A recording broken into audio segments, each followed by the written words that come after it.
Normally I rely on customer questions coming in to kind of pick a theme or something to discuss during these workshops, but I guess with the holiday, things were kind of slow, and I just got typical questions. So I'm going to leave today's workshop open to your guys' questions.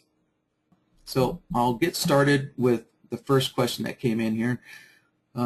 Tony's asking about just show some examples of using Bloodhound in the market analyzer.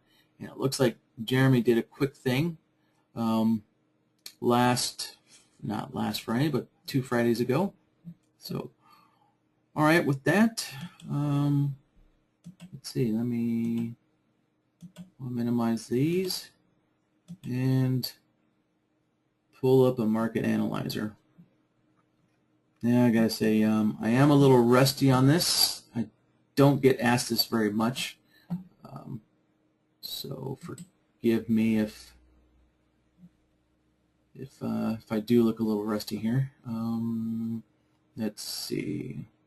Okay, I'll just put my default list on there, and let's see. Yep. All right. Let me grab a connection here.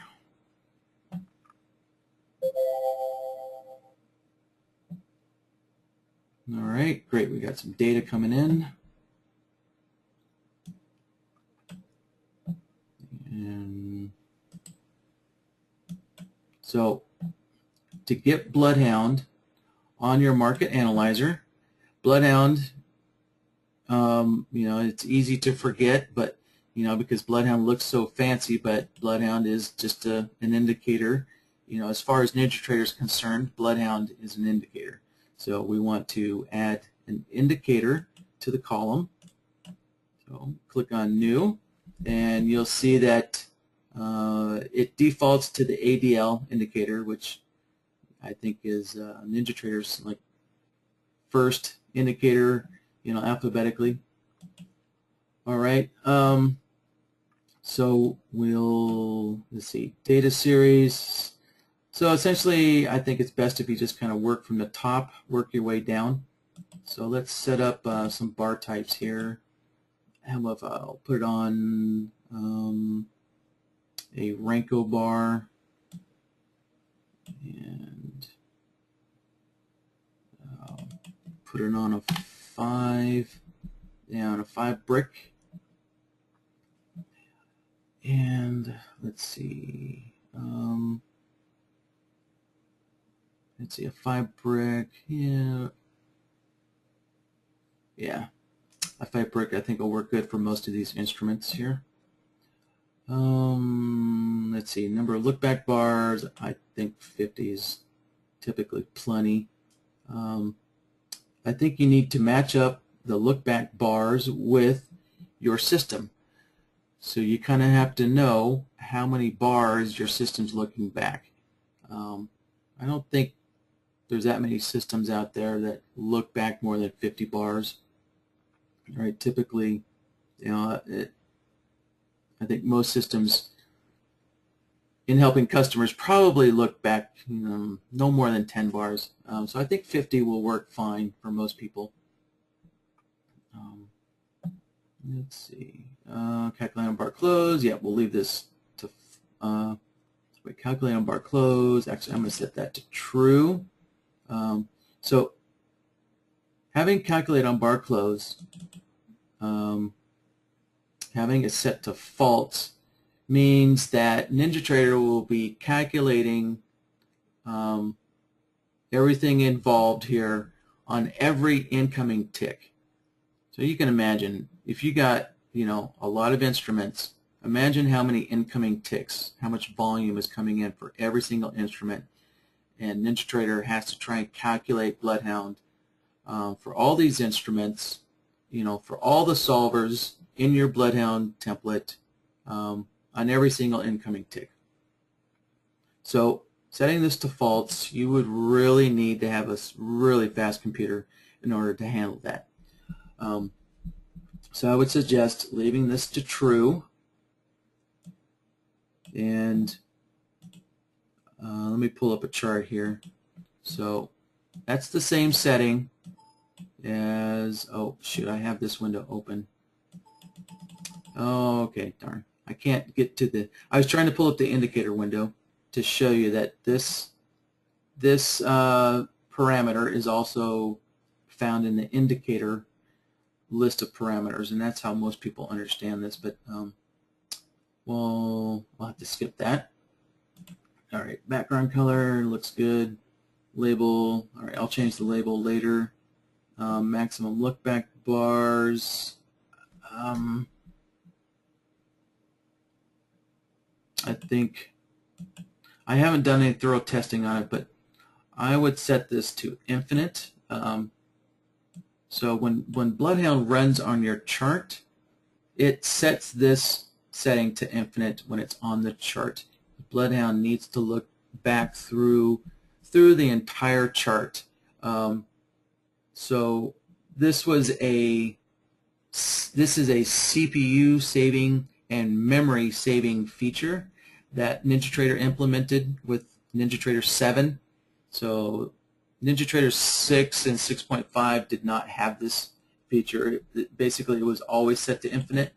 And so in order to save RAM, they implemented this feature and they set it to 256 bars, which meant you only saw your indicators plotting back 256 bars. So in order to see Bloodhound all the way back through the end of your chart, we set this to infinite. And also it gives Bloodhound access to all your indicator data for the entire chart. So just as this, just to kind of follow along those lines of how Bloodhound's working, I would set this to infinite. Let's see. Hopefully, maybe Jeremy gave you a different explanation on this last workshop. If he did, then I would suggest Jeremy's advice. He's the expert programmer on this. He would know better than I would. No. All right. Let's see. Show total row. I'm just going to leave that to false. Type. Let's see, regular bar gap. Yeah, I'm going to leave it on regular. All right. So now down to the indicator section. So here's where I will put in Bloodhound and jump down to the S's. All right. So there's Bloodhound. Okay, so you notice when I put it on Bloodhound, some additional parameters opened up here. So we'll have to go back up to the top and we'll load up our template. And I'm going to load a example signal here that fires off a lot of signals. So let's see, it's not on my short list, so I will go to Open and sort by names and scroll down here. Let's see, where is it? There we go, the volume oscillator divergence. All right, open that up. And let's see, oh, okay, this one doesn't use a logic template, so easy enough. And I must have been playing around with it. I'm pretty sure it doesn't need this. So I'm going to turn this off. That way it'll provide more. I think this would be used as a filter to kind of filter the trend signals. So I'm going to turn this off. That way this system will fire off more signals here. And, all right, hit OK.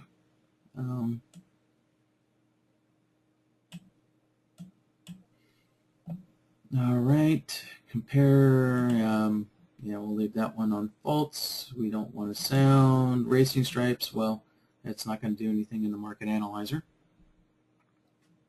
All right, inputs, yeah, we'll just leave it on the market data. And we'll leave the threshold alone.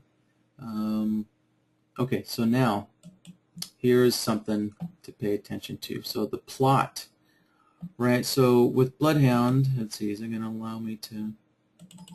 Nope. All right, so Bloodhound, right, has two plots. It has the long confidence, which you see here in the green bars, and it has the short confidence, or the short signals, right? So what you're seeing are the long signals in green, and the other plot, the second plot, is the red short signals in red, and that's a separate plot.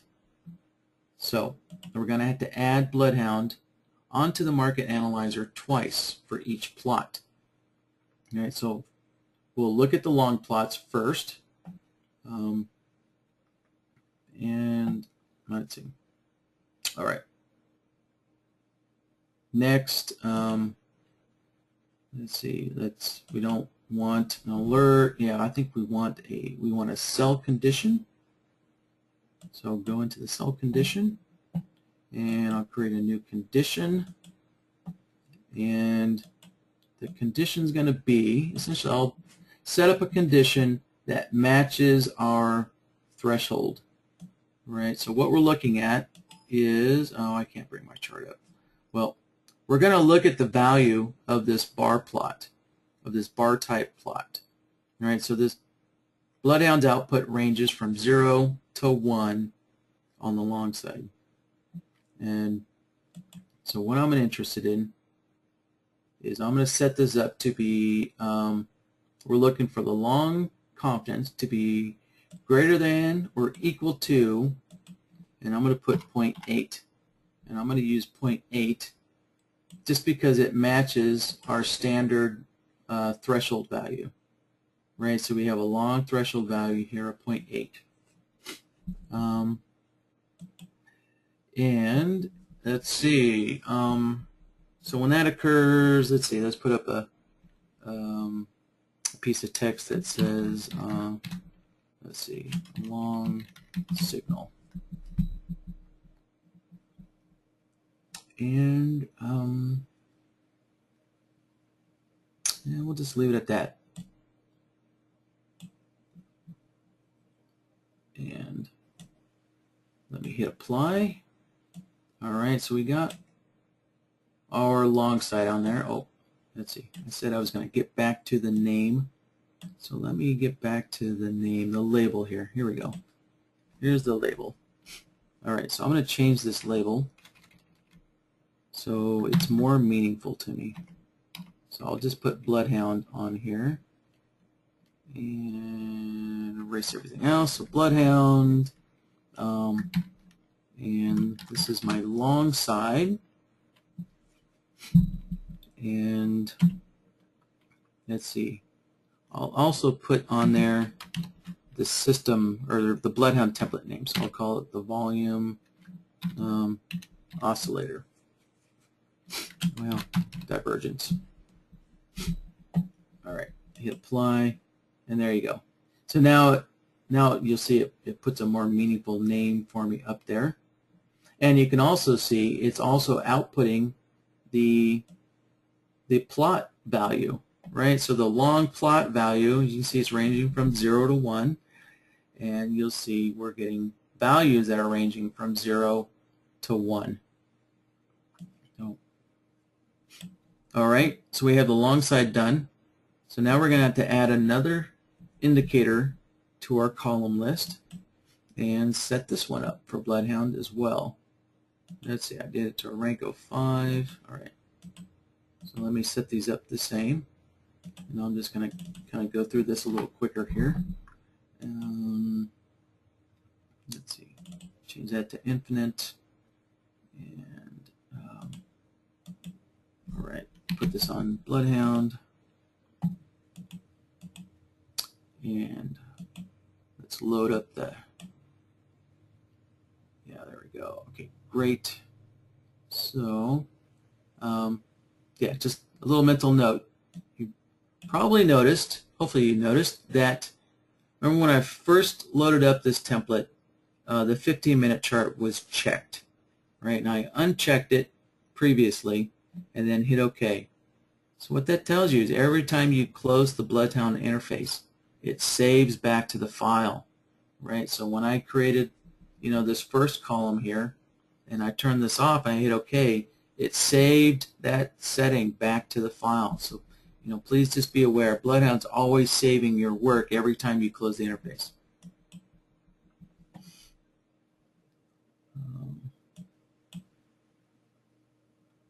Let's see, what else did I change here? Indicator, data series. All right, so the next column here, I'm going to look at the short confidence. All right, and so we'll go back into the cell conditions, make a new condition, and this time my condition is going to be is less than or equal to, and in this case is going to be negative 0.8. And I'll put a short signal as my test. Well, actually, let's keep this a little short. I'll just put short in there. Good enough. And I'm going to come back to the label. Wipe all this out. All right. Short. And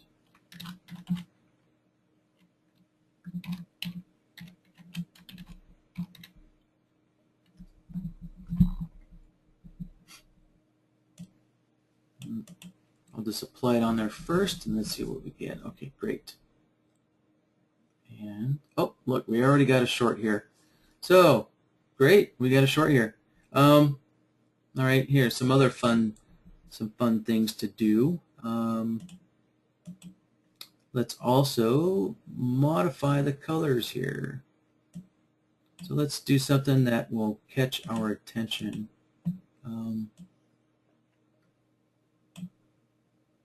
All right, so how about if, let's see, where is it? I'll do a dark red with a white background. And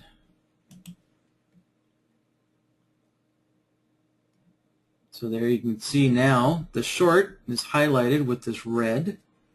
And let me do the same over here, and I'll change our long signal to give us a green.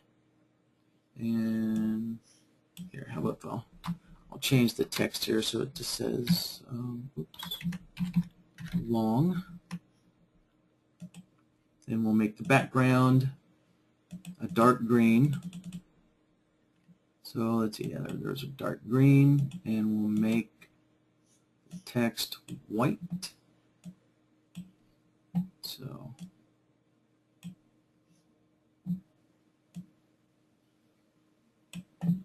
okay, and now let's see, I'll take one of my charts here, take one of the other charts, and I'll put it on, let's see, so we're getting a long signal. Okay, so let's put it on the 6E.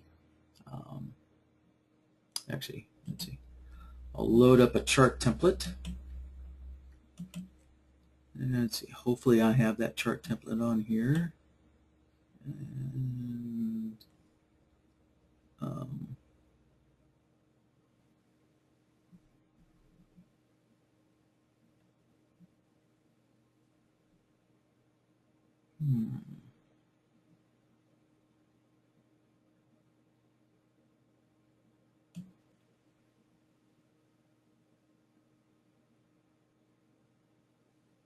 it looks like I don't have that chart template. All right, give me a moment, and all right, let's close that out. And let's see, where'd it go? There it is. Okay, good. And oh, I already lost. Okay, good. Still have some signals on some other instruments. So let's take a look at gold here. All right, let's put this on a 5 range first. All right, and switch this over to gold.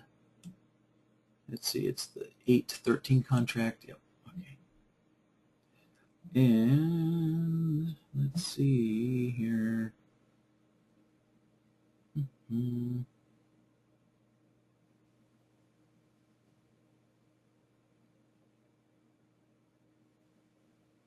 And okay, that's off.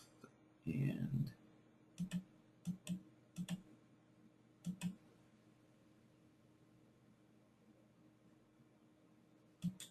okay, 5 range.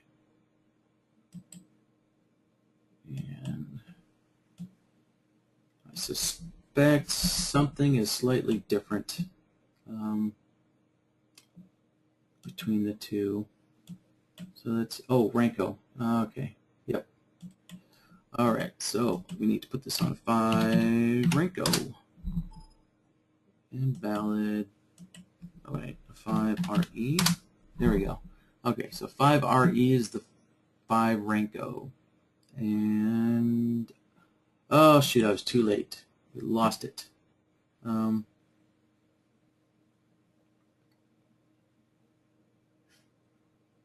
All right. Well,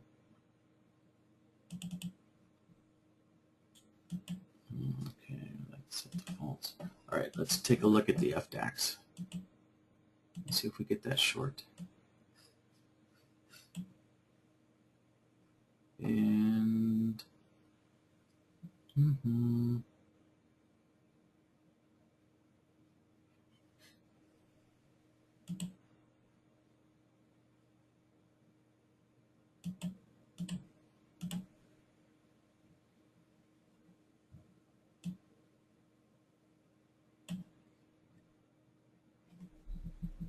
all right, we're not getting a short on the chart, so let me check this column. Let's see, columns. All right, our shorts, and that is a 5 Ranko. Great. Look back, infinite.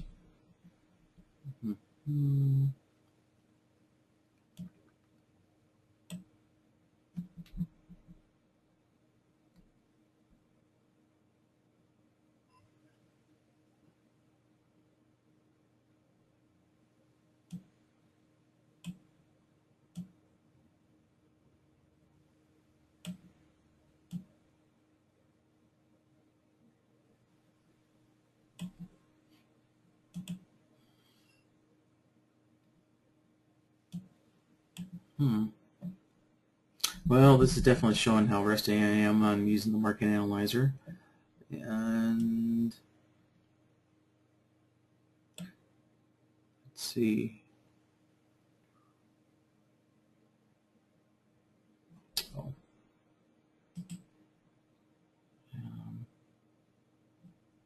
All right, let's switch over to the YM. I'm wondering if maybe there's a time difference from the chart to the market analyzer. That would be interesting to note. Let's see. There. Oh, okay, so here's the difference. So I have the threshold on my chart set higher than I do in the market analyzer. All right, let's put that, let's equal those out. And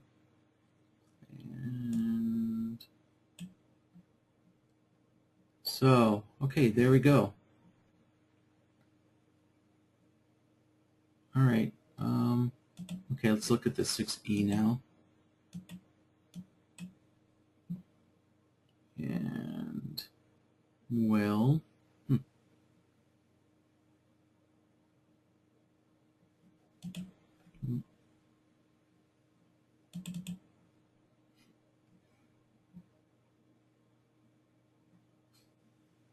all right, yep, 0.8 compares on false. Oh, okay, let's set this to true. Calculating bar close true. And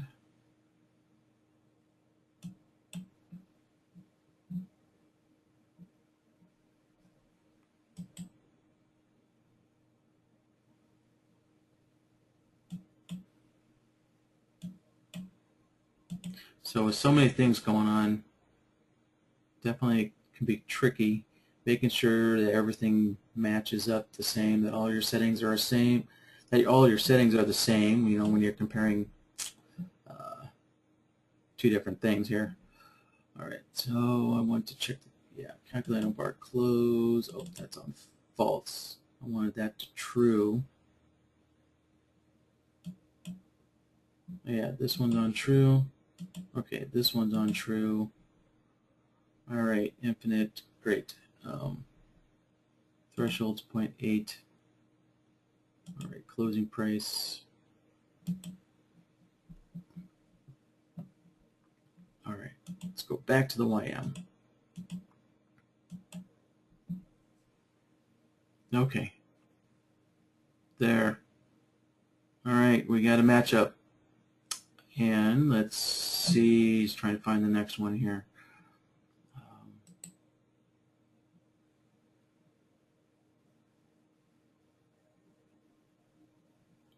I seem to remember thinking that there was a way to have your chart kind of linked up with your market analyzer so that if you saw a signal that you could do something and switch your chart instrument over to match the market analyzer.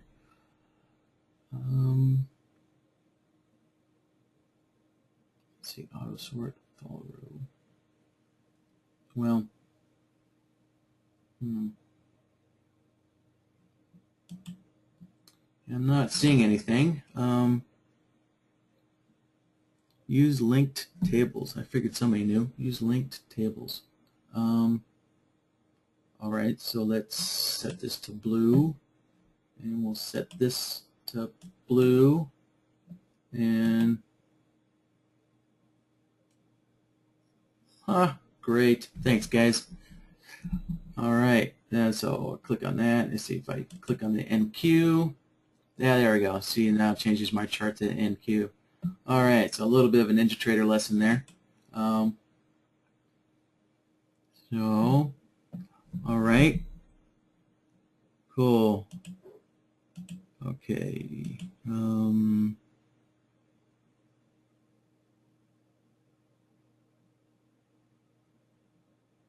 Let's see. Yeah, Randy's bringing up a good point when you're looking at stuff. I think Randy was bringing up the point, you know, look in the comment section here. You know, when you're looking at stuff, little help things here. So you notice if I click on stuff, right, there's little help comments. So, all right.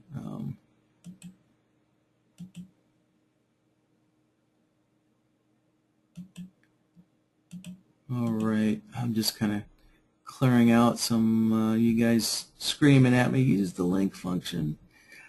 All right.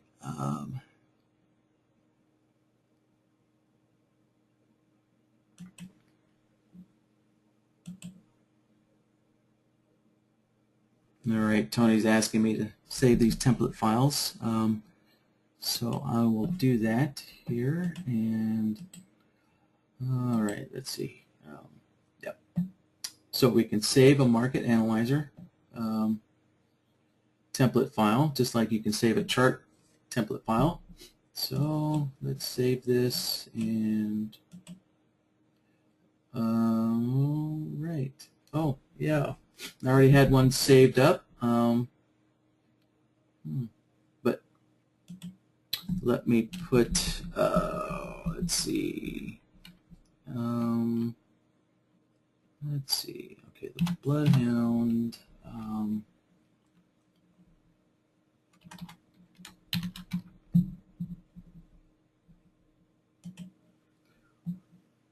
I'm going to try and use the same convention here. Okay.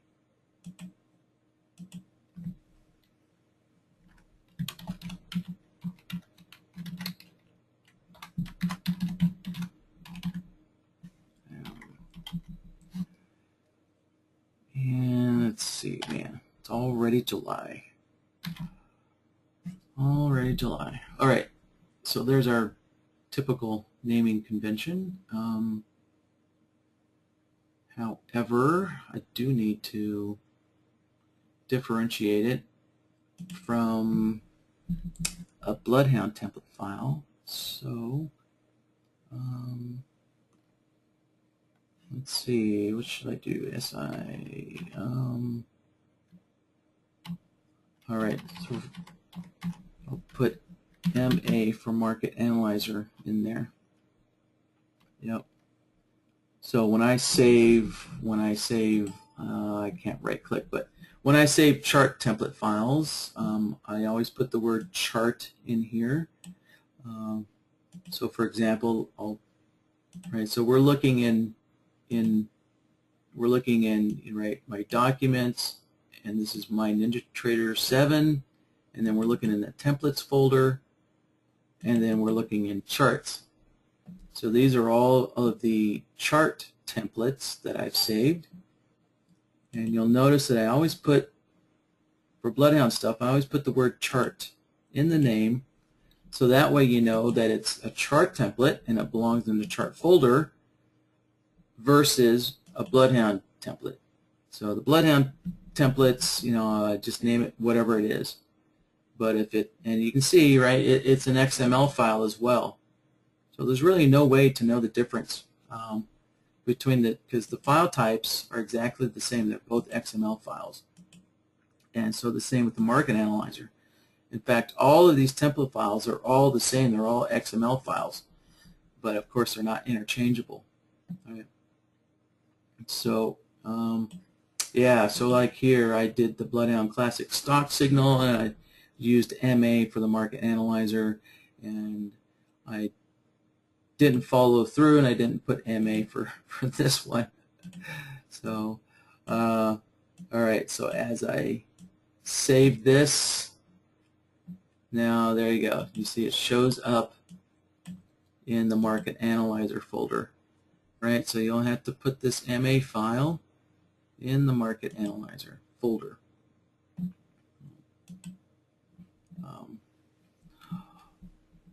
All right.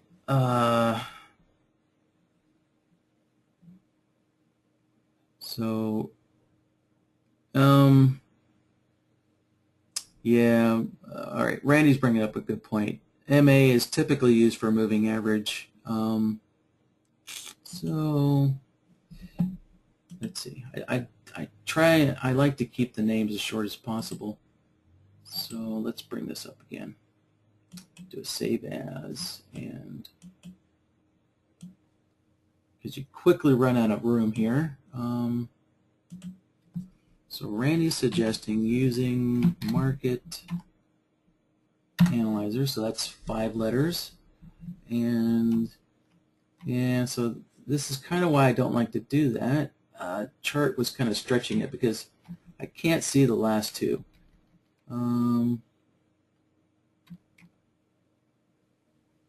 So at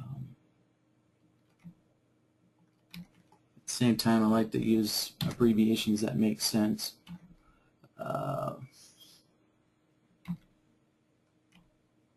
So, all right, let me save that, and we'll see how it looks.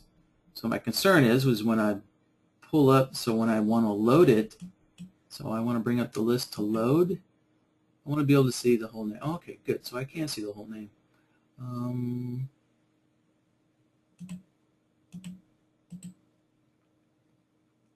So we'll do another test. We'll do another save as, and we'll use this one, and we'll put the N in there. Save it, and I'll switch over to the GC here. We got another long, and there was a previous long, and Q, there was a short there, and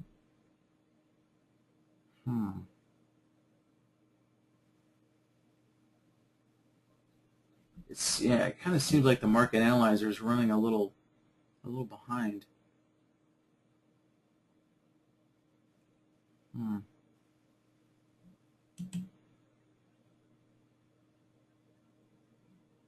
see, 1, 2, 3, 4, 5.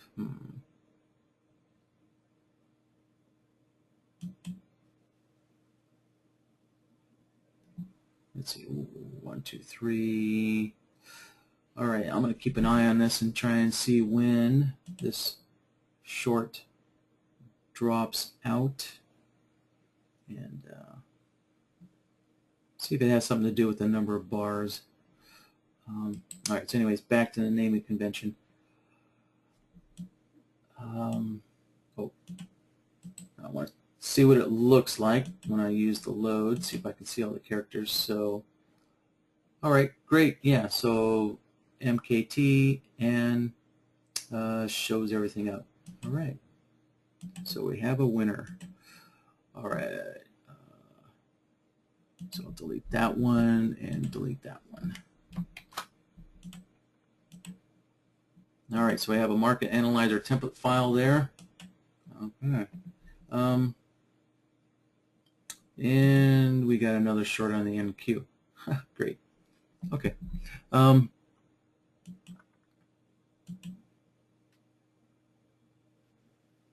Let's see.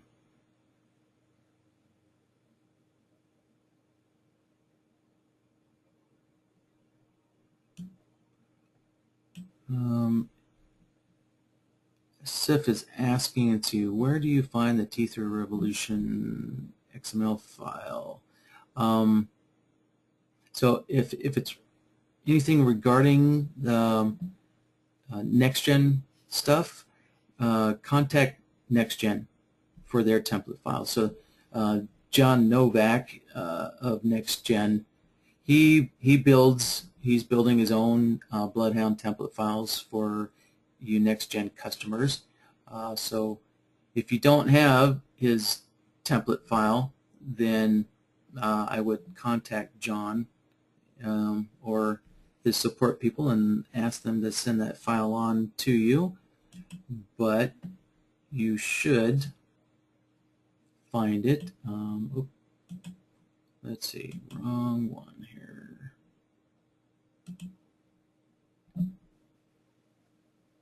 So you should find it in the Bloodhound folder here under templates. So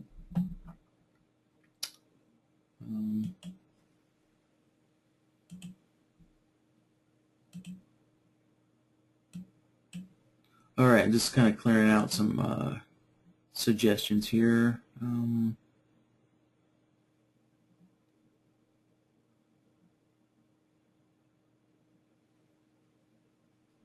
All right, so Tony's asking for a brief explanation of what this volume oscillator divergence thing is doing. Let's see if I can remember. So essentially what I'm doing is I'm looking, built this a while ago, I believe. I'm looking for price. If price is coming down, then I'm looking for the volume oscillator to start moving up. Yeah, let's see. So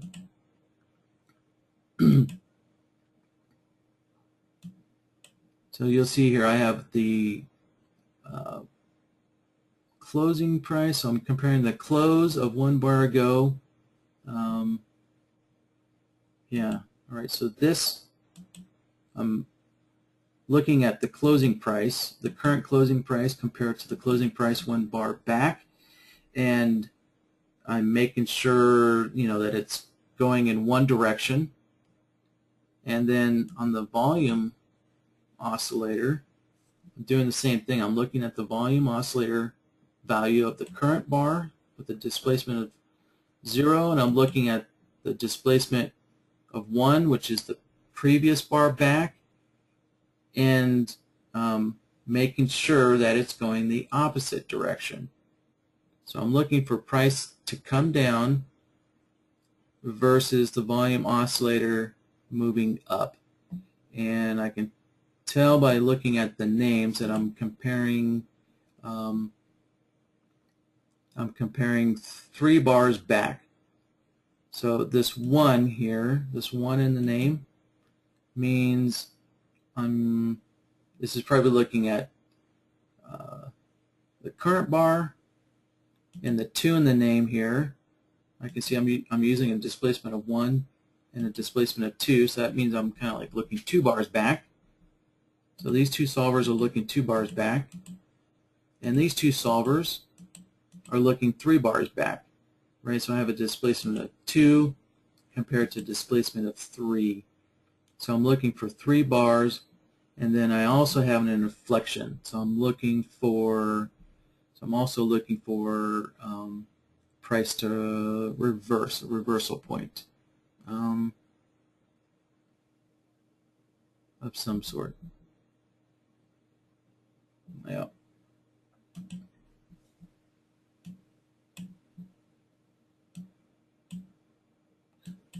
So as the name suggests, I'm looking for a volume oscillator divergence from price.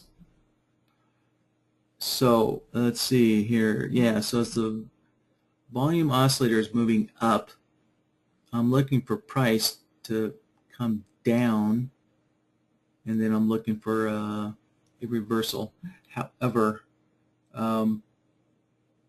it's not working perfectly. I thought I had this built into a logic template, and I wonder if I deleted it by accident or something. And you can see it's because I have so many solvers here, right, working on the solver tab, it's using like the ratio node. And to give you a short explanation, because I have so many solvers in here, not all of them have to be in agreement in order to get a signal. Oh yeah, so that is why I had my threshold set to 0.95. Okay, let me close this out. So let's put this back properly. So there was a reason why this is set to 0.95. And that's because I'm using the solver tab, so I needed to have a stricter requirement before I got a signal out. So let's set that correctly, and let me go in and correct the market analyzer. Alright, so I'll put that to 9.5, and just to be on the safe side, I'm just going to put that to 9.5. 9.5. Set both of these to 9.5. Alright, and call it good. Now I need to resave my template.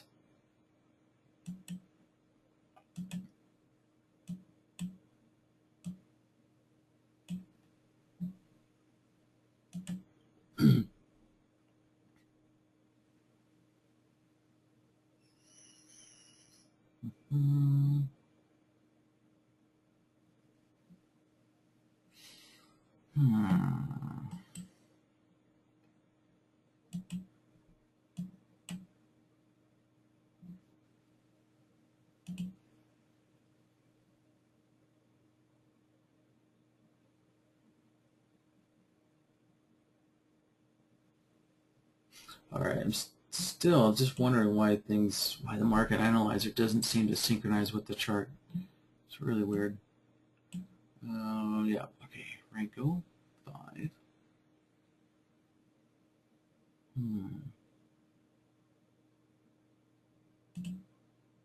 So that looks good.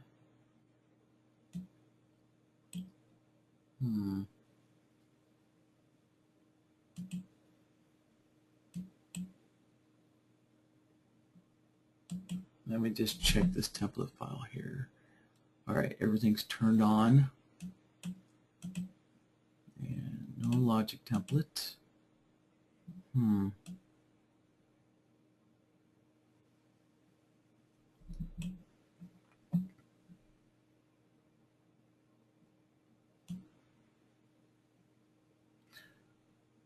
Well, I definitely want to give you guys a better explanation of what's going on. So I will need to look into this and basically become a better, more proficient in using the market analyzer and see what's going on here. So we'll revisit this again.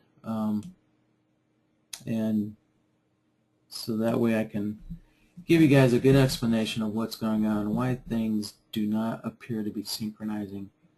So I just don't have the answer for you right now.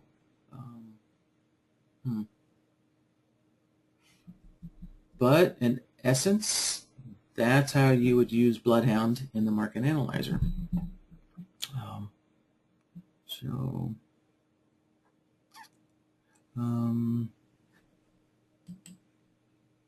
Let's see. Somebody just put a comment in, and yeah, so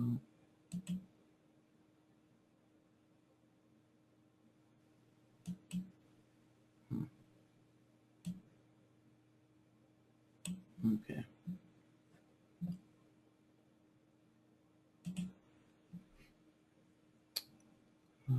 All right.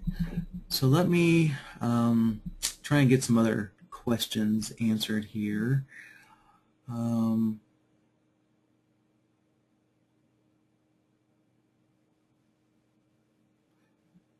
Let's see. So I'm just kind of scanning through the questions here. All right. So yeah. So Randy just asked, or Tony just asked another question regarding the threshold. So the threshold, what that does is it makes your Bloodhound system a little easier or tougher to get a signal out of it. So you get these racing stripes when the output value of the long confidence or the short confidence exceeds, or well, equals or exceeds your threshold value. So let me slide this chart over. So you can see the output, if you look at the flag, it's -1. Right? So that exceeds our threshold of 0.95. So I set the threshold to 0.95. All right, and so you can see on the next bar back, Bloodhound's output is 0.857. So that's less than the 0.95 threshold required. And so that's what determines when your signals, or when your signals, also the racing stripes, are painted on the chart. All right, so normally the default is 0.8, which essentially what this is a percentage. This is a percentage of your solver conditions being met. So let me rephrase that another way. So you can see when I set the threshold to 0.8 or 80%, you can see I'm getting a lot more signals now, right? So, and that's because the output value is greater than 0.8. But this system was designed to use 0.95. And so let me bring up the Bloodhound interface. So I don't have a logic template, right? So I'm working on the solver tab only, and I have all of these solvers here. And so if I add them all up, if I take one and divide it by the number of solvers, that's the percentage that each solver is worth. And so in order to require each solver's condition to be met, or you could say in a true state, so in other words, in order to make sure that all my solvers are giving me a short output, I had to increase the threshold to 0.95, which is 95%. So I had to make sure that 95% of all these solvers were giving me a short signal all at the same time. And so raising the threshold up to 95% essentially meant that they all had to be true. I could put it to 1. Probably what would be easier to understand is if I set my threshold to just 1. that means 100%. In other words, all of the solvers have to be in agreement. 100% of the solvers have to be in agreement in order to get a signal. That's probably easier to understand. It's probably a much better explanation or easier example to understand. But I always like to give my system just a little bit of leeway. You know, back in the day, you know, with older processors, you used to get what were called like floating point issues, where when you're programming, sometimes values would essentially be equal, but the processor would somehow, there's some little issue with the processor and it would say the values weren't equal. So that's probably the reason why I use 95% instead of just saying 1 or 100%. Is just because of issues in the past that I'm used to. But setting my threshold to 1 means that all of the solvers have to be in agreement in order to get a signal. And just setting it to 0.95 or 95% just kind of gave a little flexibility, a little room for error in the system.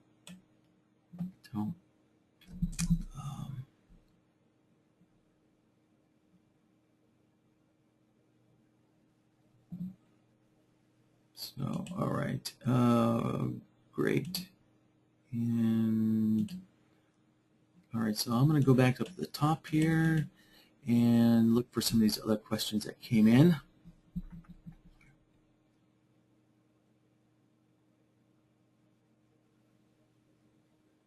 All right, so Damon is asking, hi, Zach, question, can the divergence between price and MACD line in the MACD line be monitored? So yes, Damon, I did a workshop. That's kind of a lengthy discussion, but at least let me point you in the right direction here. And I will find the video for you. I did build a divergence system a while back. I used the stochastics, but I think, yeah, you hopefully should be able to modify it for the MACD. And all right, so what I'm going to do is I'm on the home page here. Go down to Learn Bloodhound, then we'll go down to Video Tutorials. Oh, no, sorry. We want to go down to the Recorded Workshops. So the training workshops down here. All right, and to go into all the work, so you'll see that there's a list of like the top 8, I think the top 8 or top 10 most recent workshops posted. So if we click on here, watch recorded workshops, then it brings you into a page where you can find all of them, and you can find, here's the archive section. And let's see, when did I do that? I think December or January I did it. Let's see, workshop. So I'm just going to scroll through this real quick. Nope. All right, let's see. So it doesn't look like it was December, so maybe November is when I did it.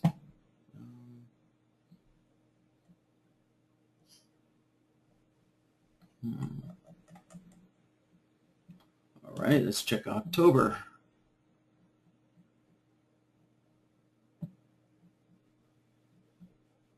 Nope. All right, let me check January.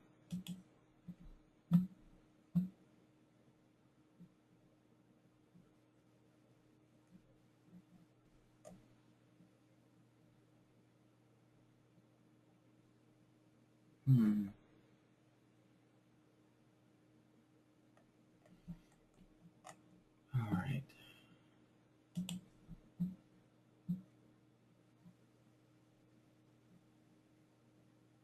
done so many of these now, it's beginning to look like a little, they're all beginning to blend together.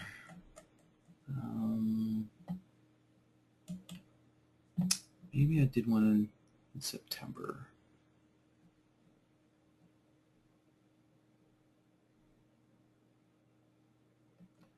Let's see. No.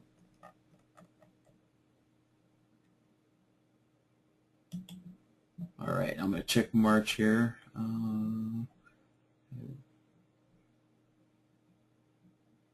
Oh, there he goes. In March. Okay. So it wasn't that long ago. Interesting how March felt so far away. All right, so on March 13th, you'll see there's a divergence system that I built on the workshop, and kind of walked you through building each solver and walked you through what indicators I used to help detect the divergence for Bloodhound. So it's pretty lengthy, and you'll see there are some there are some Bloodhound template files and chart template files posted up here. So all right, Damon, so there you go, March 13th, divergent system.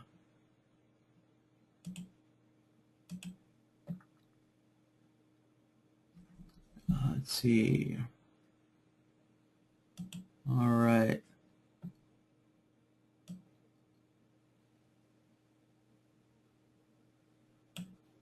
Oh, shoot. I had a customer ask for an example of using the toggle node, but apparently he had to leave.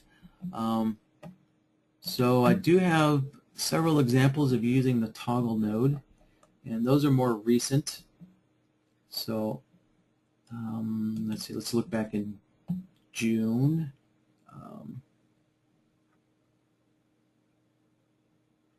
All right, linking multiple conditions together, toggle. Yeah, so I think this is a good one. Linking multiple conditions together is a good one for using the toggle node. So June 14th. And I know I did one previously doing the next-gen trend filter system. So let me look in May.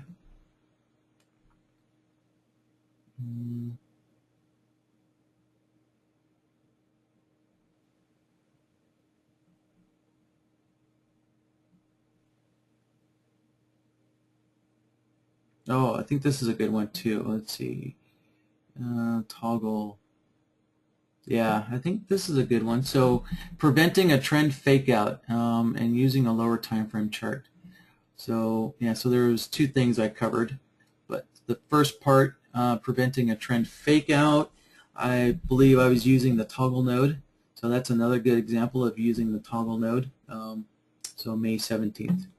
So two good videos there. All right, let's see. Ken has left, but let me read his question here. So,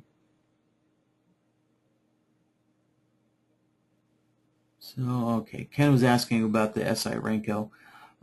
So I'm kind of running out of time here, so I was going to show it, but I'll take a pass on that.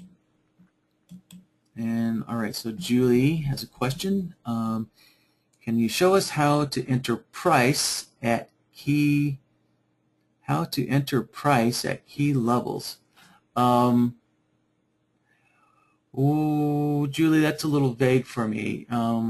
Enter price. What do you, how do you mean enter price? You know, when I read that, I'm thinking like enter price in Excel, and at key levels.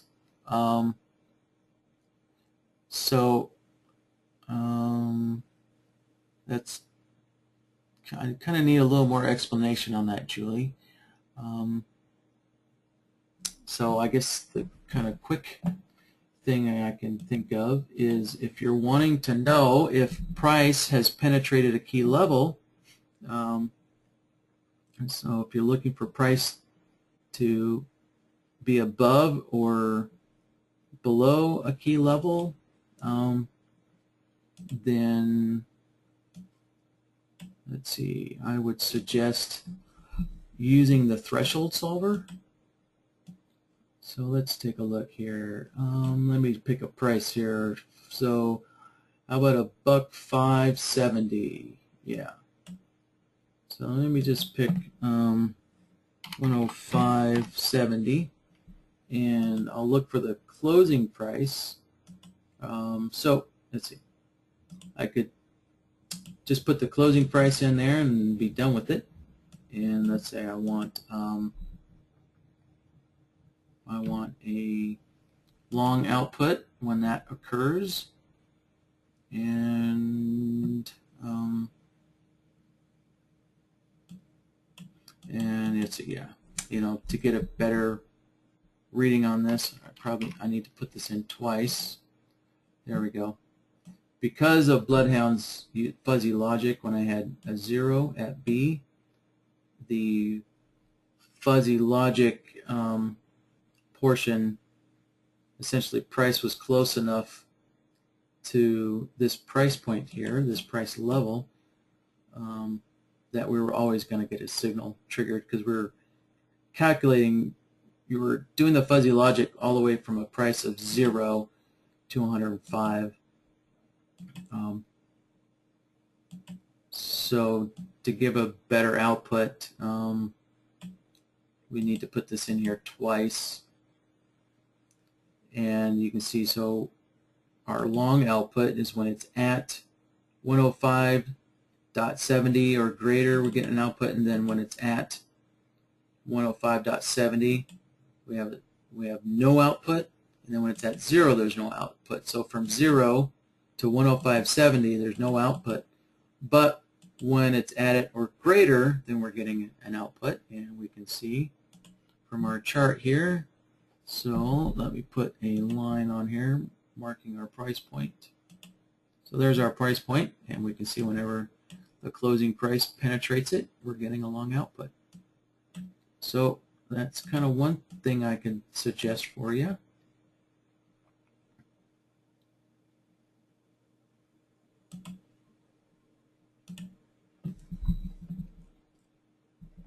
So, all right, let's see.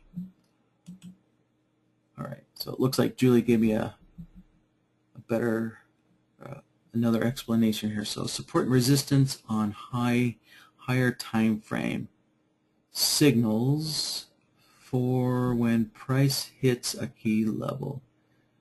When price hits a key level. All right. Okay. So let's walk through an example of using the support resistance solver as well. So this threshold example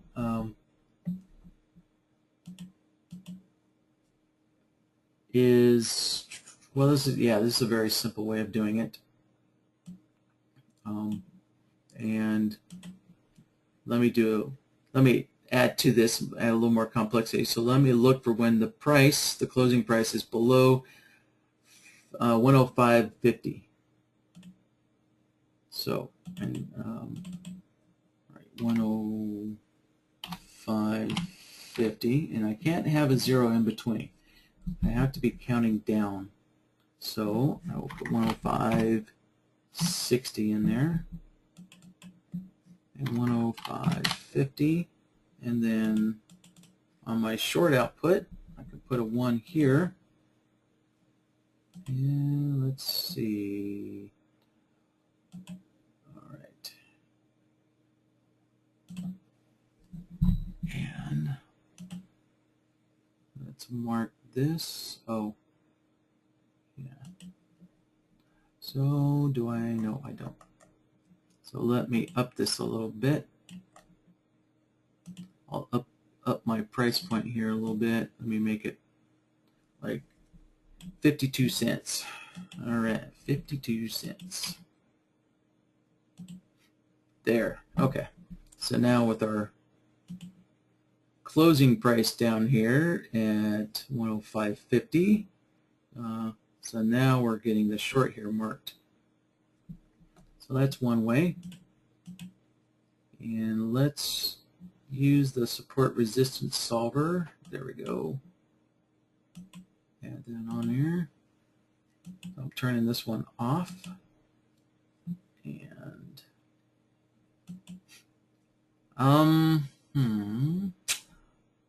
so you may want to use, I'm thinking you're wanting to use tailwind mode. And let's see, use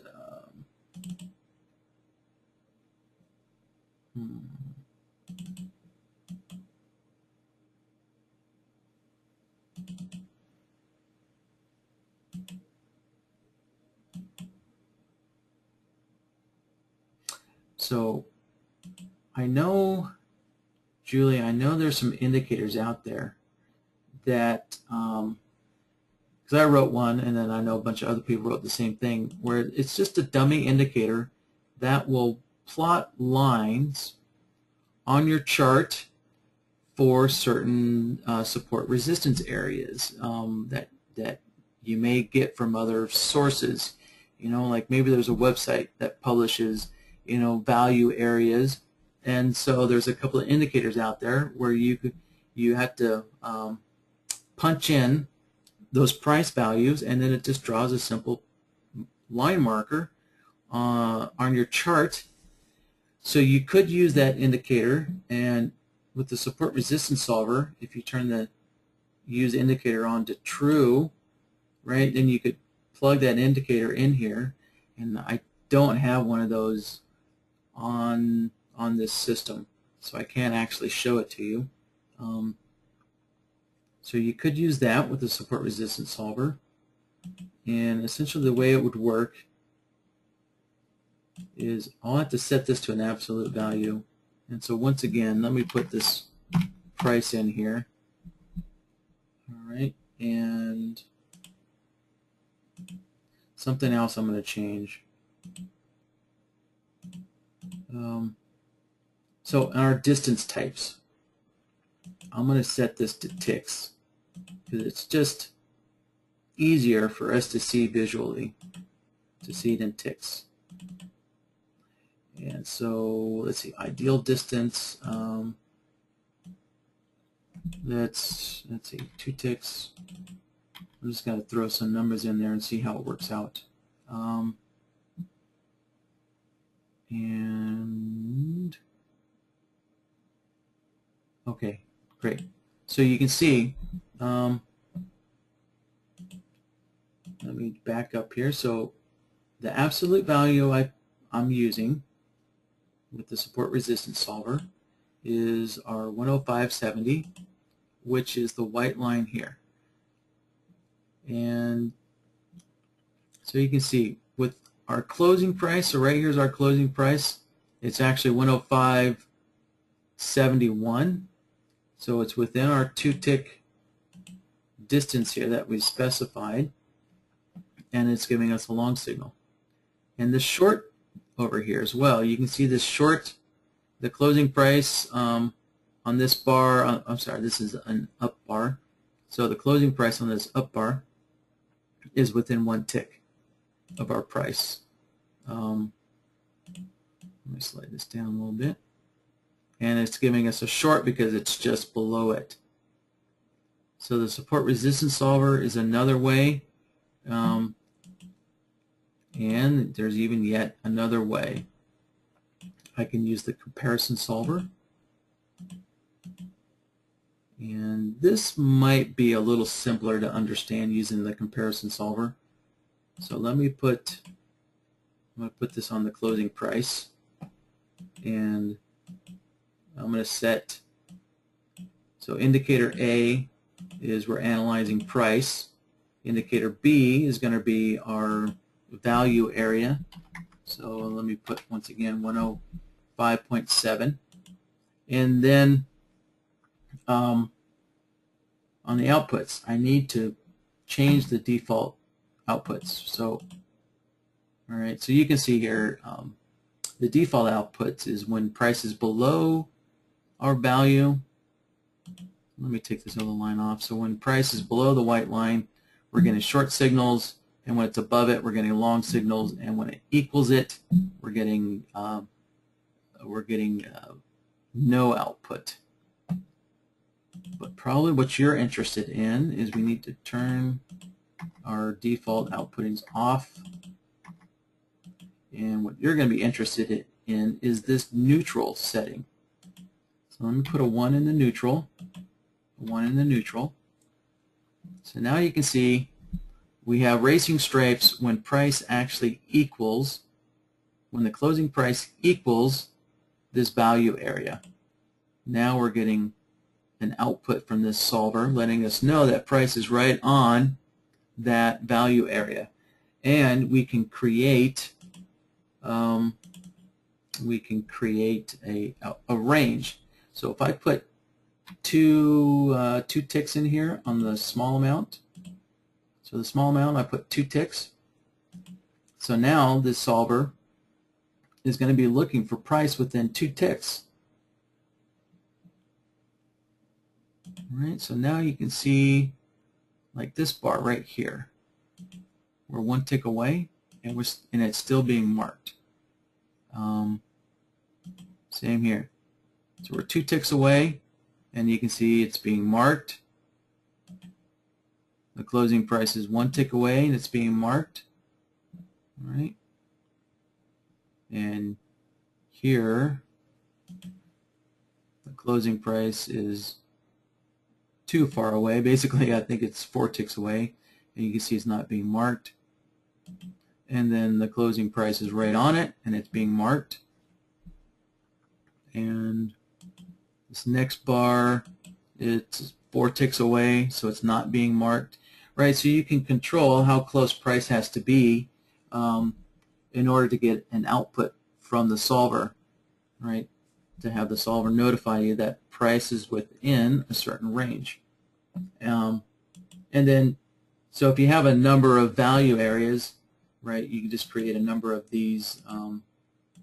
So I could, I don't know, call this value number 1, and then you can just go in here and change that on the fly. So let's change this to 106. I'm sorry, 105 and 60 cents. And you can see, boom, the solver's output changes instantly. So you can quickly go in here and update your value areas for the day. All right, so Julie, I hope that kind of addresses your question, because I do kind of remember a little bit from our meeting, and I think this comparison solver way is probably the way that you'll want to go. So I think this fits the way you're using it, if I remember correctly. So, and of course, I would probably suggest actually putting the price in here on the name. So like that. So yeah, that way, that to me seems a quick, easy way to know what the price is of the value area for the solver. You can quickly go in there and change it. So all right, good. Looks like I got that one done. And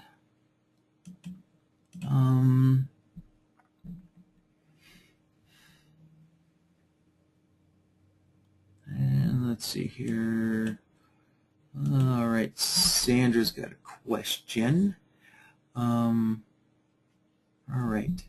Did you talk about the SI True Renko bars? No, I didn't. Sandy, just haven't gotten to it. I was kind of show that again today, but I got lots of good questions coming in, so I didn't show that. Let's see. Do I get to use them along with my lifetime membership, or will I have to pay for additional? Okay, yeah. So these bar types are not Bloodhound. So Bloodhound is a separate product. These bar types are a separate product, right? So Bloodhound is an indicator. So when we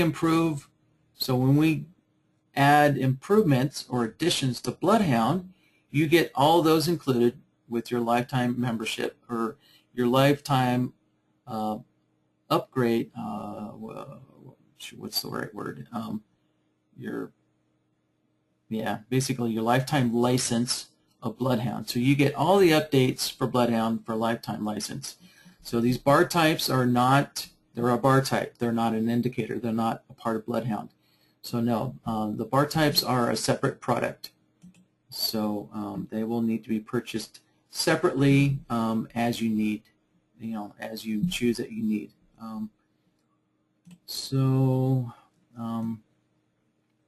Well, I do have them up in another workspace, but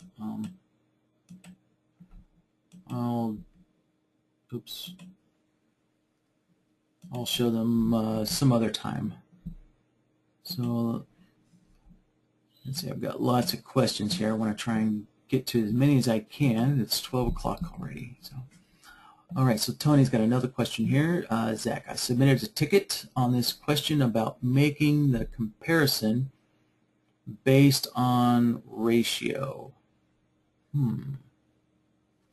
Let's see, we talked about it. The scenario is I want to compare ATR of the current candle is 2 times larger than the ATR from 15 to 30 minutes ago. Any more thoughts you have since before? Okay, yeah, I do remember that now, Tony. And I think I probably told you I would need to get back to you on that. And let's see. Honestly, shoot, no, I haven't looked into that.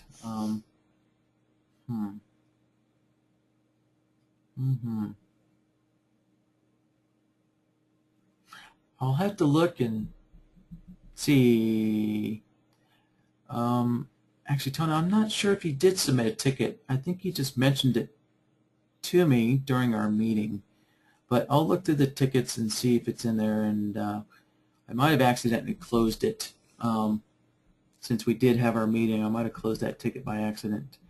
So I'll look through it again, or maybe you could just send me another email to support@sharkindicators.com and just remind me to look into that. And so, yeah, that would make it a little interesting quick session for the workshops. All right, let's see, Al. Al is saying, but I think you mentioned you were doing a special project for NextGen. Doesn't that take away from basic Bloodhound development? Okay, so I think I know what you're saying. We're not, so Al, we're not building the templates for John. John's building his own. The project that we're doing is a part of our bigger goal for Bloodhound, or for shark indicators, I should say, a bigger goal. So our bigger goal is to create an app store so that users like yourself can eventually sell your trading systems that you're building within Bloodhound. So the project we're doing for John is we're creating a black box system so that when you open up Bloodhound, you can open up Bloodhound and you can load up, for example, one of NextGen's systems, and you load it up and you don't see a list of solvers, right? You'll just see, I'm not exactly what the final result is, but you might just see one solver that represents the whole system, right? So you'll essentially see a solver, named, whatever the system name is, that'll be the name of the solver. And there won't be any parameters or anything. So all the solvers that go into the NextGen system, you won't see them listed out. You won't be able to see how the individual solvers, what individual solvers are there, how they look, or anything. And on the logic board, all you'll see is just one simple node that represents the entire system. In other words, it'll look like a black box. And so that's what's needed for our customers to be able to post up their own systems so that it's not just copied and or back engineered, right? So it's our way of hiding, protecting your system. So that's the project that Jeremy's working on for NextGen. So it is a part of Bloodhound. It's a part of the bigger picture for Bloodhound and for shark indicators in general. All right. So, all right, moving on here. And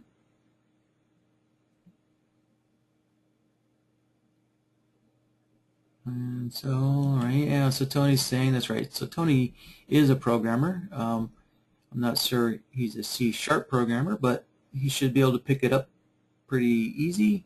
Yeah, so Tony, when you feel comfortable, you know, programming in NinjaScript, essentially in C#,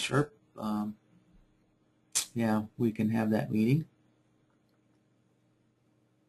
So Tony's talking about what I asked at the beginning of the shop. If at the beginning of the workshop, if anybody's interested in doing some programming for other fellow Bloodhound users, please send me an email so we can set up a meeting and kind of so I can discuss what your background is, what your experience is, and so forth.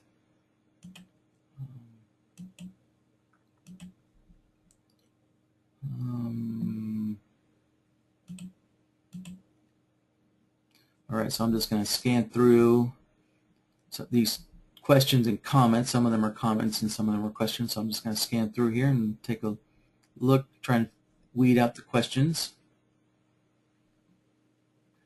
All right, so Tony's got another question. When Bloodhound is showing something, can you also paint some word onto the screen? Not yet, Tony, but we do plan on implementing. So I think this will be coming when we kind of revamp the interface. So we're going to kind of revamp the interface a little bit. And so when that occurs, I think at the same time we'll have the ability to plot, you know, chart objects and things like that on the chart. So,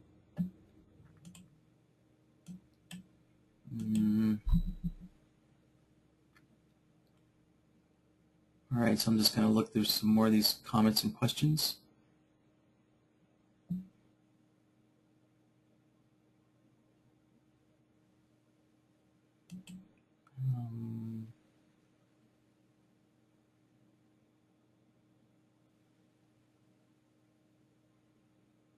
So Hans has asked, could I explain the relationship of Falcon to the next-gen strategy? Hans, no, I don't really want to talk about Falcon, so that's way in the future. I'll just say that there is no relationship from Falcon to next-gen. So just, I guess the short version is Falcon will be a replacement for, well, it'll be a product replacement for Raven.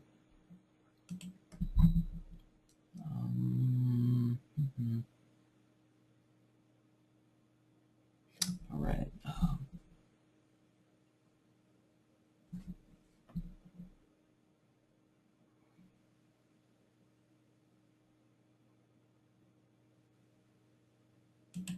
All right, so Randy, I think this is an old comment from Randy. He was saying that I think one of my columns was calculated on bar close. See, I was set to true. Set to true. All right, so that's probably an old comment there. All right.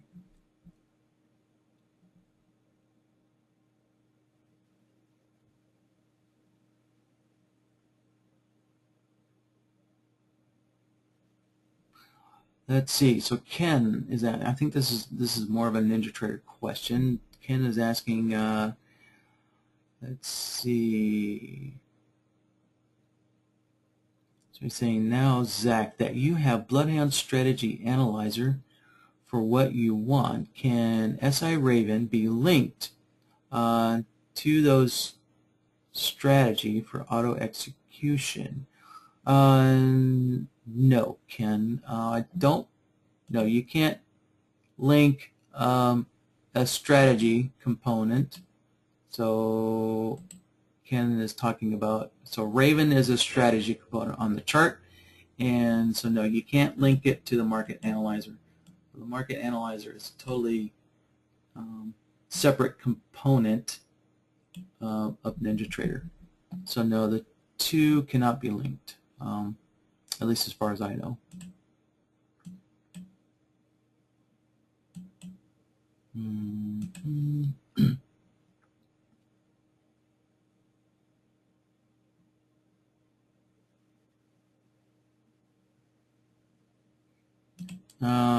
Oh, Randy, I still have my old computer. So, so Randy made a comment about saving my previous software, my previous computer's image of my OS. So it actually still works, Randy. I haven't killed my old computer. It still works. And I'll probably keep it as a backup to do miscellaneous stuff on, maybe.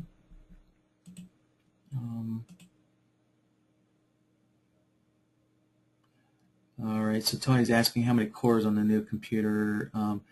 So the i7, or the 4th generation i7 is still only a 4-core processor. They haven't, so I think I read on Wikipedia that later this year Intel will launch a 6-core i7 4th gen. So, but it's multi-threaded, right? So essentially it's 8 cores, runs as 8 cores, but it's still 4. But the 4th gen, according to some benchmarking I've seen, they've really done some optimizing over the previous generation processors. So it does everything a little bit faster. Oh, and a great thing is they've really optimized the energy usage. So it uses about 40% less energy, from 40 to 50% less energy of previous chips. So from that standpoint, you can save a little bit on your energy bill, but also it makes it far easier to overclock that chip as well. So that's another reason why I went with the new chip. Was eventually I do plan on overclocking it. That way I can do my video processing a little faster.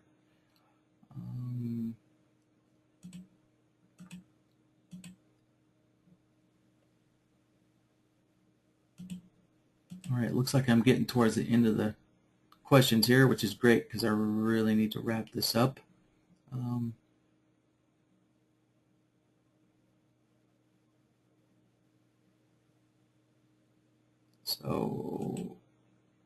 right. So Tony's asking, rather than painting the whole racing stripe bar, can Bloodhound just write something to the chart? So yeah, I already kind of answered that. Not yet, but if you don't want to if you don't want to have the racing stripe across the whole chart, you could turn that off.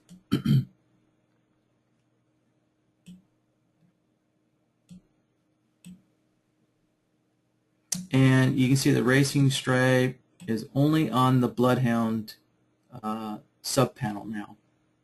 So it's only on the Bloodhound subpanel. So you could do that. But eventually we'll have the ability to put stuff on the chart as well.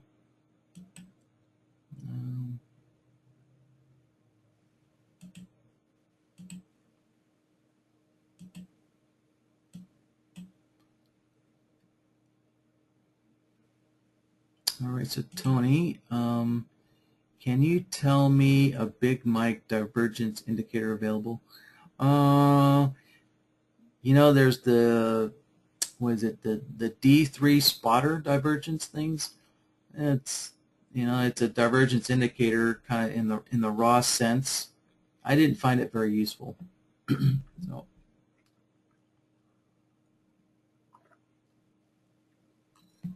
I don't know, maybe somebody up there kind of modified it and fixed it or something. So, and well, I wasn't going to mention this, but I posted a divergence indicator up there, but it doesn't have an output for Bloodhound. So yeah, I just designed it as a visual thing. You know, like most indicators are just designed for visual purposes and not for trading systems. So.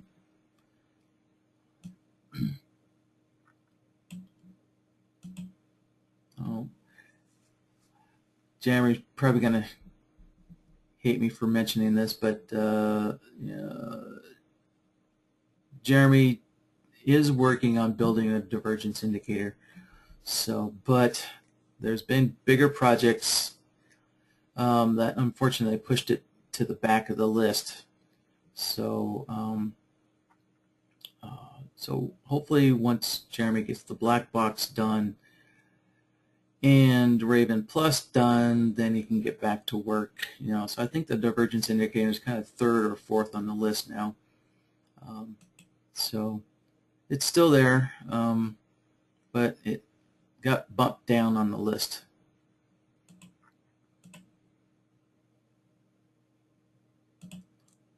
All right.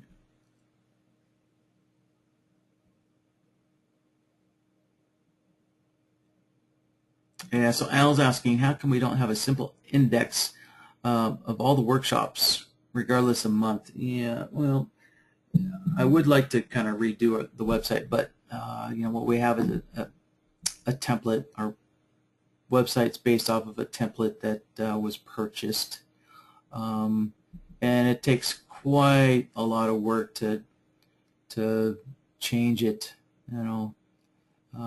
So, but my suggestion would be, for a simple index of all the workshops, would be to go to our YouTube page. And all right, how come, there we go. So if you click on any of the videos,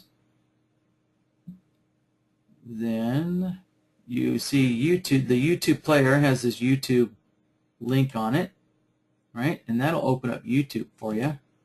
So let's close that up.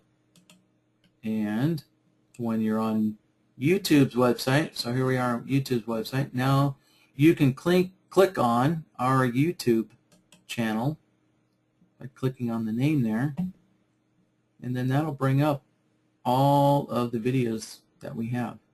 So you can, right, recent uploads, let me turn that off. Let's see, you can look at, interesting, so you can look at the popular stuff, the more recent stuff. So you can click on that and you can look at, yeah, basically all the videos. So unfortunately, the older ones don't have a good description of what they are on YouTube. So just this year I started putting a description on YouTube of what the videos are. But last year, 2012, we weren't putting descriptions on the YouTube videos.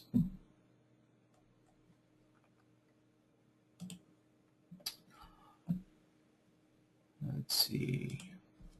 All right, almost done here. Yes, Randy, I know we do need to have a search capability on our website. And hopefully we'll get that up there sometime.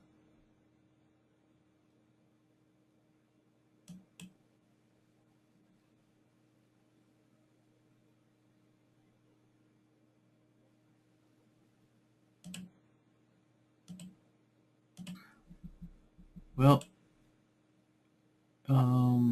good guys. It looks like I'm near the end here. So, oh, okay.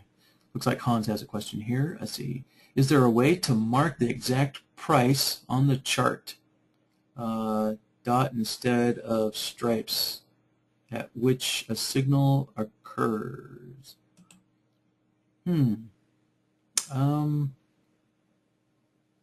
Yeah, interesting. I like that idea. You know, Hans, I don't think anybody's asked that or kind of suggested that. And so the simple answer is no. And that is yeah, it's a new, let's see. Oh.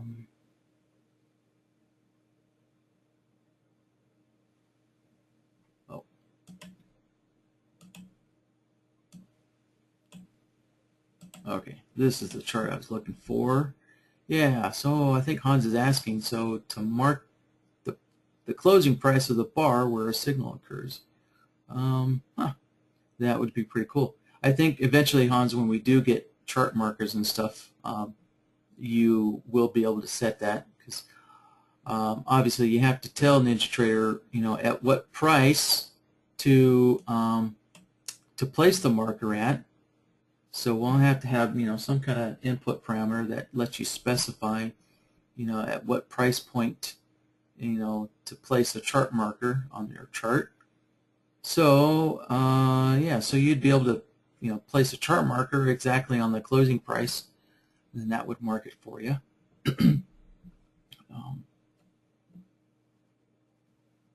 So that something along that lines would be coming for you.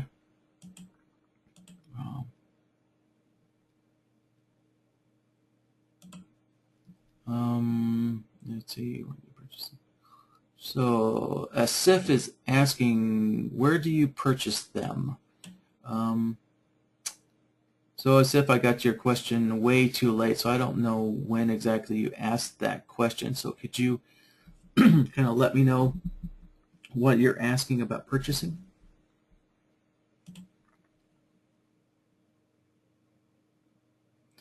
The Renko bars. Oh, well, that's why we haven't launched them yet. Is we still have to put together a web page. You know, we need to put together a documentation on them. You know, explaining what they do and how they're different from the other Renko bars and line break bars and stuff like that. So once we get a web page together, then we'll do the official announcement that they're ready for sale. So it'll be on our site. So it'll be on our site, and once again, you know, our as you see, our site it's geared for Bloodhound, right? It's not really geared for other products yet, so we do kind of have to revamp our homepage to start putting other products on here. So we'll have to kind of revamp this menu a little bit. So. And so Robert's asking, would you get a trail on the SI bar types? A trail? You probably meant tail. I'm assuming you mean a tail. So, so yes, Robert, the bar types do have tails on them. They show the true price of everything, and that's why I kind of came up with them, because when you're back testing, all right, here, I'll show this real quick. So when you're back testing, you need to know, you know, all four prices, you know, the open, high, low, and close, when you're trying to do an accurate back test. So they do have the wicks, as you can see, the tails and the wicks, and they use the true opening price and the true closing price for both the Renko and the line break. So, all right. So